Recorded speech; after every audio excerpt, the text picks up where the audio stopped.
Eto po, makikita nyo po sa video ito, lalakihan ko lang.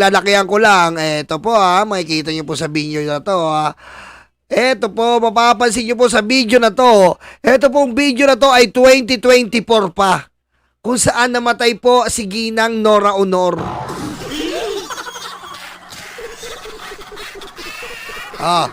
Kita nyo po 2024 pa to mga DDS, di ba? Namatay si Madam Nora Honor 2024.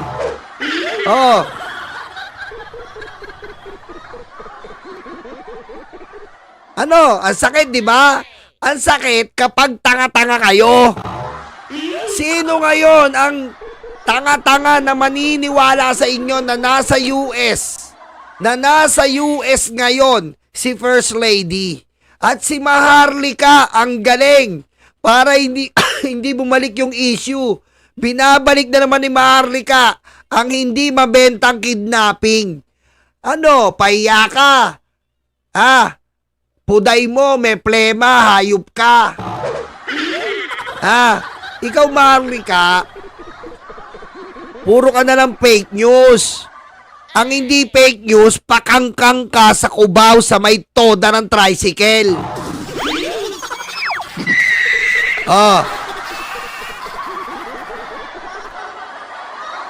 Yan hindi fake news yan. Pakangkang sa Cubao sa toda ng tricycle. 12 tricycle driver, pila balde.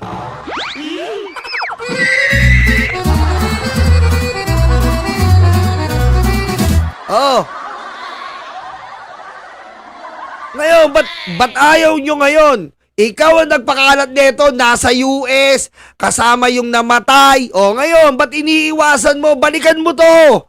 Kung nasa US nakakulong, hindi mo na mabalikan. Change topic na po siya. Ang topic niya naman ngayon, yung kidnapping na walang kumakagat. Yung kinidnap daw, may putol-putol kamay pa. May paiyak-iyak ka pa, pakangkang. Pakangkang ka, Maharlika, tandaan mo. Nasa lahi nyo ang pakangkang. Tandaan mo yan. Para umangat ka sa buhay, nanay mo pakangkang, minana mo pakangkang. Yung anak mo pakangkang na din. Lahi nyo pakangkang.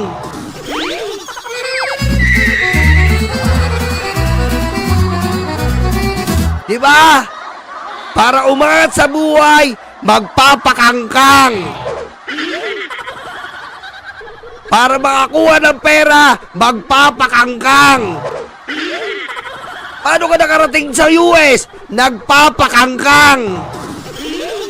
Paano ka binuhay ng nanay mo? Nagpapakangkang.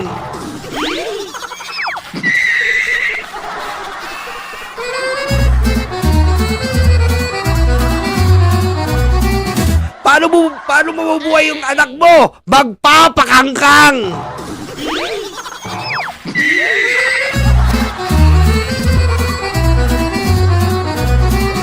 Diba? Ngayon, retired ka rin sa pakangkang. Diba? Retired pakangkangers na si Maharlika. Kasi po, nakuha niya na ang US visa. Tapos sasabihin niya, mahal na mahal niya yung Pilipino. Kung mahal na mahal mo ang Pilipino, pakangkang, alisin mo nga ang pagiging US citizen mo. Ipaglaban mo ang Pilipino. Sige nga. Sige nga. Hindi niya magagawa. Kasi nga po, yan ay resulta ng pagpapakangkang.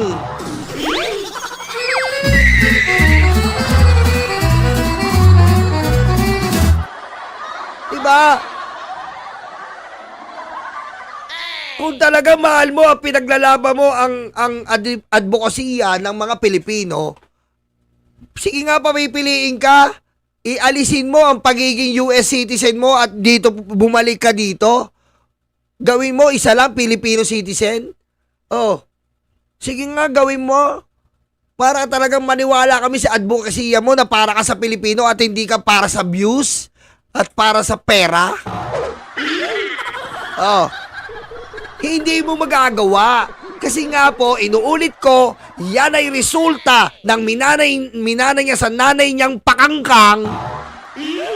Hanggang sa kanya, nakita niya na pakangkang yung nanay niya, nagpakangkang din siya.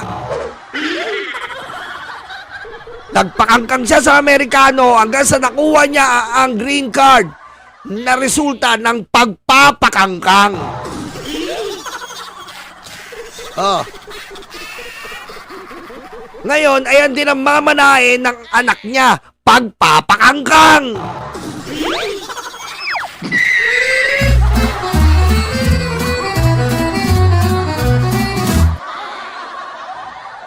Oh. Ngayon, iribat mo to. Ikaw nagpasimula nito na si First Lady nakakulong dahil sa droga. Nandun pa sa LAPD nakakulong. Oh, paano ngayon yan? Eh, nandito kay Nora Honor. So, mali na naman kami. Etong video na to ay sasabihin na naman namin na 2024. Hindi recent to. 2024 to. Kasi mali kami. Kayo tama, mga pakangkang.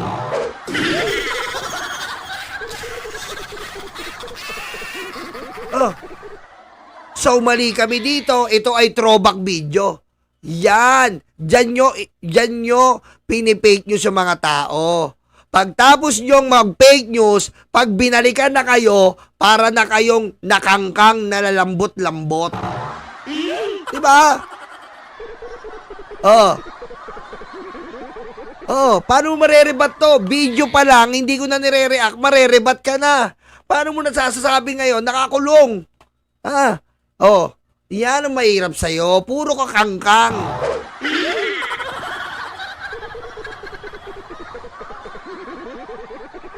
At ang mga DDS po, imbis na po na talagang sumuporta kay Nora Honor, binastos pa. Oh, eto po Sabi dito, ha ha ha, halatang, eto po pakita ko lang sa inyo Teka lang sorry. Ayan. Sabi pa ng mga DDS, nung Susan Palen, tanga, ha ha ha, halatang edited ang shake hands na wala naman nakaharap sa kanya. Edited daw yung picture ni First Lady.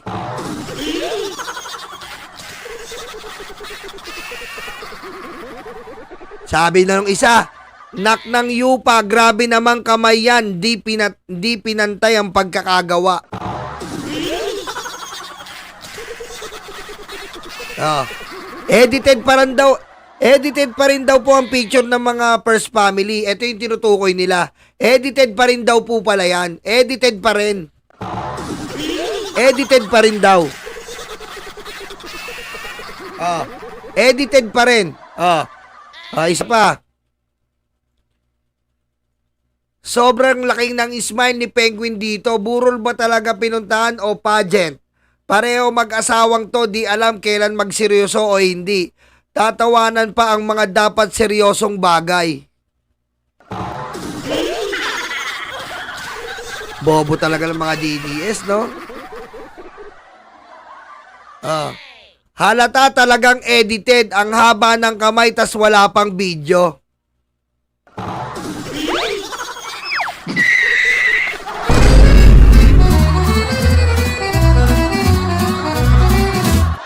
Kakaawa ng mga DDS, no? Sabi ko sa inyo, mali pa tayo Mali pa tayo. Sabi ko sa inyo, 2024 yun Mali pa tayo. Hindi ngayon namatay si Nora Honor. Fake news tayo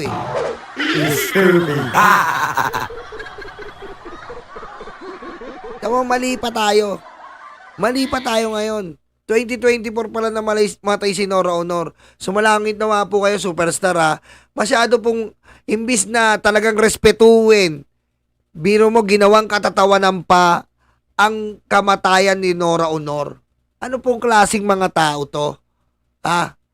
Alam mo, eto mga nag-comment na to, sana mamatayan kayo tas duduraan namin, tas tatawa kami. Maglalabas uli ako na may waga akong Bluetooth speaker at tutugtugan ko pa kayo ng masasaya.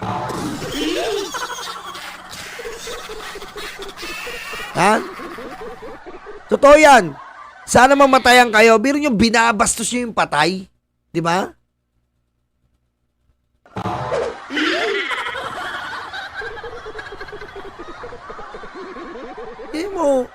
Biro mo nagkalat to sa wall ng ni Nora Honor. Nagkalat to, talagang pinipintasan pa nila, edited, peke. Anong klase itong mga to, no? Saan kaya kumukuha ng mga... May budhi pa kaya itong mga to? May budhi pa kaya itong mga to? Mga hayop na to?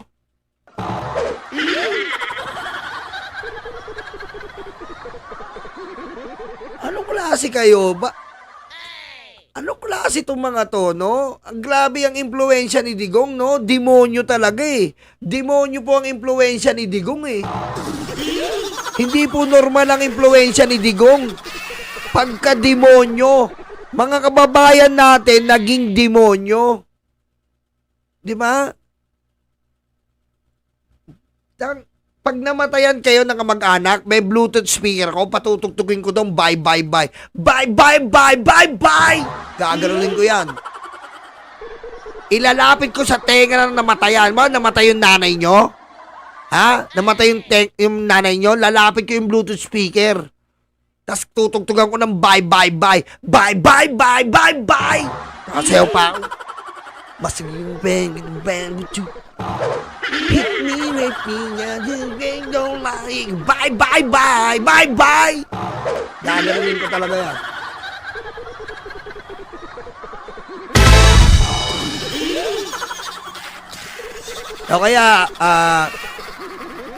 O kaya tutugtugan ko ni Kuya Will. Igiling-giling, igiling-giling, igiling-giling hanggang mahulog ang iyong panga. Igiling-giling, igiling-giling, igiling-giling hanggang mahulog yung panga. Otik. Tutugtugan ko yan. O kaya Ebat Adan. Alam mo ba, patay ka na. Alam mo ba, patay ka na. Parang Ebat Adan. Ebat Adan. Ebat Adan. Alam mo ba, patay ka na. Alam mo ba, patay ka na. Ebat Adan. Ebat Adan. Ebat Adan. Pag namatay talaga mga kamag-anak nyo, hayop kayo. Bastos kayo eh. Kailangan bastos din ang kaharap nyo eh.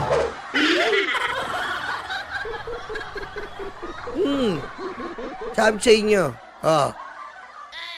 No? Kung mag-edit kayo, siguraduhin. Pero mo, no? Talagang pinapalabas nila edit.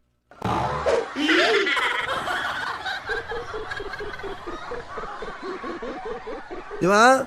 Alam mo ba? Patay ka na. Wala kang magagawa kasi patay ka na. Ba't Adan? Ba't Adan? Ba't Adan? Ba't Adan?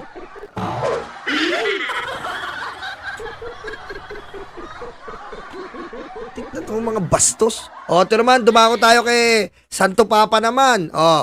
Santo Papa naman. Ayan nagpost si BBM. Nagpost si BBM. The Philippines joins the Catholic community worldwide in grieving the loss of His Holiness Pope Francis, a man of profound faith and humility. Pope Francis led not only wisdom, but with heart open to all, especially the poor and forgotten. Yan po sabi ni BBM. Diba? Biro mo, binastos din nila si Papa.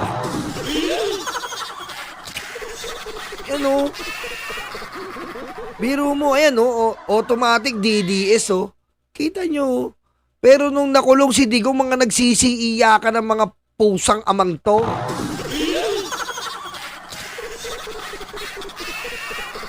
Tignan mo, mga tao pa ba kayo? Mga tao pa ba tong mga to? Minsan nagdududa na ako kung may tao pa ba tong mga to, Tao pa ba tong mga to, hayop mga to? Pero mo namatay si Santo Papa? Sinasabi ko nga nun sa inyo Yung Santo Papa nyo nga ng mga Iglesia Katolika Romana, hindi man lang naiisip ng mga DDS. Pero tuwing linggo, nagsisimba kay Pader. Nag-aiming pa, sumasabi pa kay Pader, kumakain pa ng ostya, pero si Santo Papa nila, binabastos nila.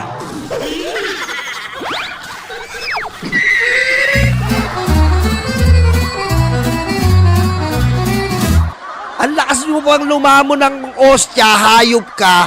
May pa-amen ka pa kay Pader. May pa-heal the world ka pang kinakantang hayop ka, meron ka pang kabisado mo pa yung kordero ng Diyos, paglabas mo, susuportahan mo lang si Digong, demonyo ka.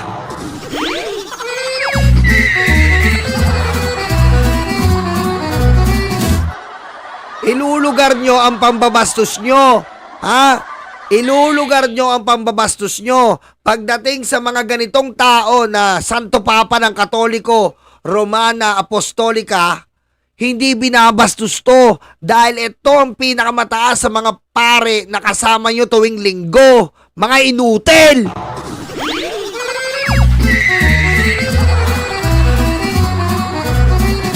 Ano ba ang resulta? Bibigyan ko kayo.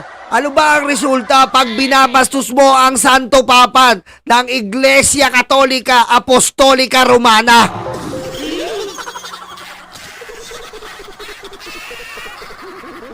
Sana timing po sa traffic. Alam mo, I advise you mag-ihi muna kayo. Kaya ako talaga, from the holiday in yung hotel to the airport, alam mo, inabot kami ng, hindi, dito lang sa Peking, dyan sa, niyaya ako ni si Ivan, 5 oras. Sabi ko, bakit? Sabi na sirado na ang, sino dadating? Si Pope. Gusto ko tawagan na, Pope, putang ina ka, umuwi ka na. Yan! Diyan na naman ang kademonyuhan sa kupal na si Rodrigo Roa Duterte.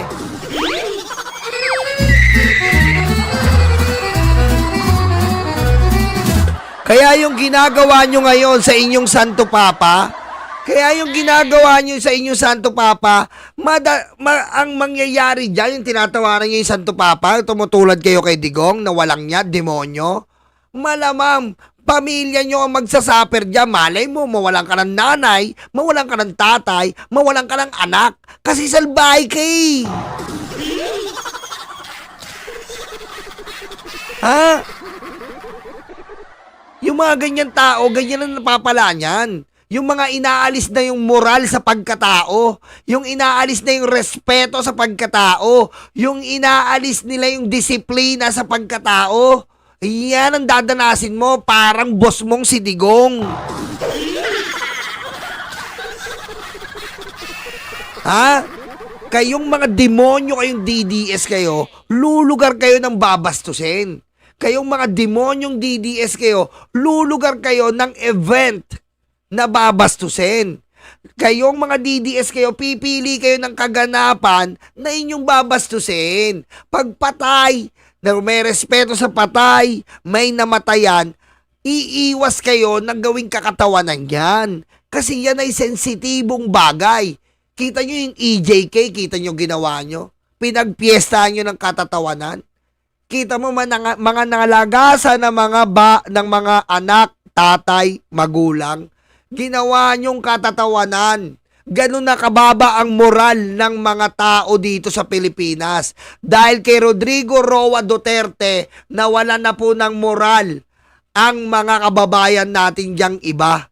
Hindi na nila alam ang salitang moral, paggalang, respeto. Hindi nila alam ang boundaries ng mga salitang ito, paano gamitin. Lahat na lang akala nila tama. Lahat na lang akala nila totoo. At itutuloy nila kahit mali. Hindi ganon.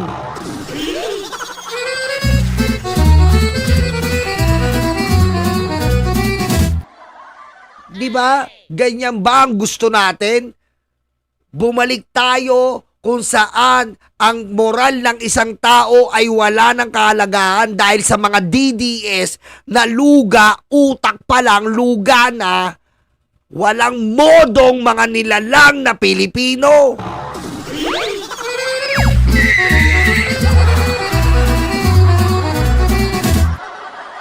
Ha? Ganyan lang naman sila sa social media. Pero pag nakita mo po ng personal yan, mga tahimik ang mga buwaka ng uy. matapang lang sa social media, bastos lang sa social media. Pero pag nakainkwentro mo ng personal, kala mo maamong tupang tanga.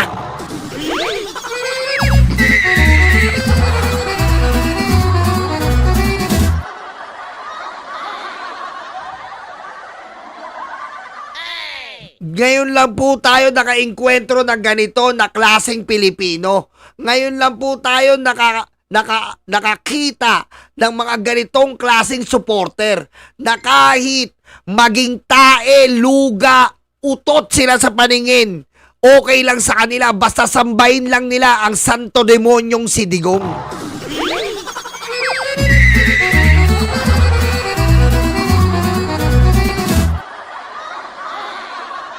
Ganun po sila katanga sa mga politiko, sa isang politiko, magmamakaawa, papakita ang suporta, didila ng betlog hanggang kuyukot para lang mapakita nila na mahal nila ang isang politiko. Ganun po sila kainutil, katanga at kabobo. Yan po ang wag niyong gagawin. Tandaan niyo po, tayo mismo ang gobyerno. Tayo ang gobyerno. Huwag kang sumamba sa politiko. Maaaring tumulong ka, hinahangaan mo. Pero hanggang doon na lang. Huwag mong ibaba ang moral mo para sa isang politiko. Huwag mong baba at sirain ang respeto mo para sa isang politiko. Dahil sa dulo ng ito, walang sasama sa'yo, kundi ang sarili mo. Hinutil kayo, mga DDS.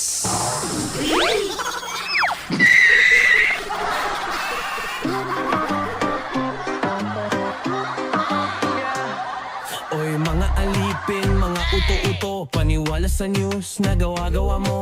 Akala mo kung sinong mga matalino, pero bakit na yon mukha kayong tanga at gago? The fake news yan, tinawag sa kongreso, nagtago sa lungga. Matapang lang talaga sa social media, pero sa personal ang pangit nila. Per Duterte sa kalam, ang puon nilang nakadaya, pero silang diablo, silang masama. Mga kulto ito na walang hiya, huwag tula. Kami ang bumbero ng Pilipinas, mga bayaning tagapagligtas. Ang paglilingkod sa amin ay likas. Ang bumbero ng Pilipinas, kami ang bumbero ng Pilipinas, mga bayaning tagapagligtas. Ang paglilingkod sa amin ay likas. Ang bumbero ng Pilipinas, ang bumbero ng Pilipinas, ang bumbero ng Pilipinas, ang bumbero ng Pilipinas, ang bumbero ng Pilipinas. Para sa mga maralita, may puso, may tapang, may Diyos. Para sa mga maralita, may puso, may tapang, may Diyos. Para sa mga maralita, may puso, may tapang, may Diyos. Para sa mga maralita,